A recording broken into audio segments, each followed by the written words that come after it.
नमस्कार दोस्तों, आप देख रहे हैं स्पोर्ट्स और आपके साथ मैं हूं अपूर्व मिश्रा। दोस्तों, आज एक खिलाड़ी को आपके समर्थन की, आपके सपोर्ट की बहुत ज्यादा जरूरत है। इसलिए मैं चाहूंगा कि मैं जो ये छोटी सी खबर आपको बताने जा रहा हूं, ये खबर आप न सिर्फ देखेंगे बल्कि पूरी देखेंगे और इसे ज्यादा से ज्यादा शेयर भी करेंगे।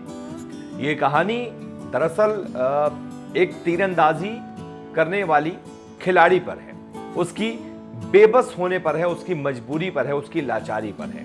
कैसे आज के दौर में भी जहां खेल को बहुत प्रोत्साहन दिया जाता है, खिलाड़ी एक तरीके से खेल खेलें, उसके लिए उनको एक तरीके से सुविधाएं मुहैया करवाई जाएं, इंस्टीट्यूट चलाए जाएं, वो आगे बढ़ें, उनके खेल को एक पहचान मिले, इसके लिए सरकारें तमाम योजनाएं चला रही हैं। लेकिन उसके बावजूद कुछ ऐसे खिलाड़ी हैं जो मजदूरी कर मजबूरी में एक तरीके से लाचार हैं और वो अपनी तीरंदाजी जो उनका मुख्य खेल है वो तक उसके लिए एक तरीके से मजबूरी कर रही है। तो ये कहानी मेरठ की रहने वाली मनीषा की है। मनीषा के पिताजी का नाम है देवेंद्र गाकट, जो मेरठ में रोहटा नोट के निवासी हैं और एक बिल्डर के यहाँ वो चौकीदारी का काम करते हैं।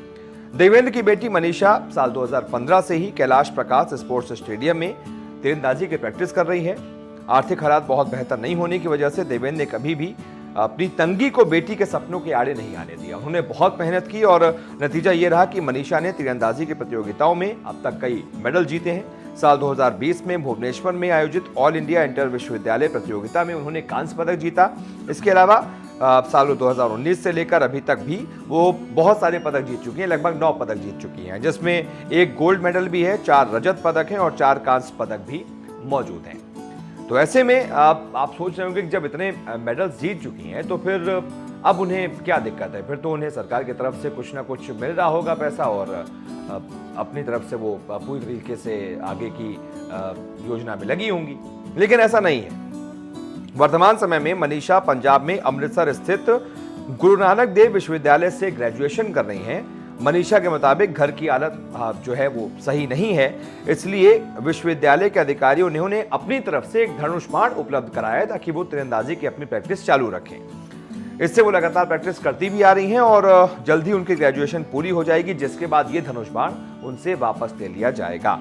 मनीषा के परिवार पर लॉकडाउन का बहुत ज्यादा बुरा असर पड़ा है और इसी वजह से उनके आर्थिक हालात ठीक नहीं हैं और परिवार के पास सोचिए धनुष्बाण खरीदने तक के पैसे नहीं है, क्योंकि वो ऐसा धनुष्बाण नहीं होता है, प्रोफेशनल होता है, महंगा आता है और आप समझिए कि उसको खरीदने के पैसे नहीं है मनीषा के पास। इस वजह से मनीषा क्या कर रही हैं, वो अपने घर से 8 किलोमीटर दूर स्टेडियम जाती हैं साइकिल से, रोज प्रैक्टिस करती हैं, उसके बाद वापस आती हैं, फिर मजदूरी करने जाती हैं और मजदूरी में आप समझ लीजिए ईंट सीमेंट मिट्टी के जो ढेर होते हैं उसमें जो बड़े बड़े बोरे होते हैं वो लाती हैं।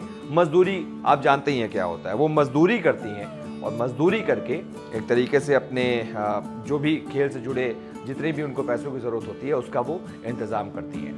उन्होंने राज्य सरकार से भी, केंद्र सरकार से भी बहुत गुहार लगाई है, लेकिन अभी तक उनकी गुहार किसी ने नहीं सुनी है, उनकी आर्थिक मदद भी नहीं की गई है। लेकिन हमारे ज़रिए मैं भी आपसे चाहूँगा कि आप भी जहाँ कहीं भी हैं आप मनीषा की मदद कर सकते हैं और मदद आपको करनी भी चाहिए। इस वीडियो को ज़्यादा से ज़्यादा शेयर कीजिए ताकि मनीषा की ये आवाज़ ज़्यादा से ज़्यादा लोगों तक पहुँच पाए, हुक्मरानों तक पहुँच पाए, जो ये तो दावा करते हैं कि हम खेल को प्रोत्साहित कर रहे हैं, उसके लिए तमाम योजनाएं चला रहे हैं, पैसे देते हैं, लेकिन वो पैसा जाता कहाँ है? मनीषा जैसी खिलाड़ियों को तो नहीं मिल रहा, क्यों नहीं मिल रहा? ये बड़ा सवाल है। वीडियो को लाइक कीजिएगा, शेयर कीजिएगा, कॉमेंट जरूर कीजिएगा। बहुत बहुत शुक्रिया।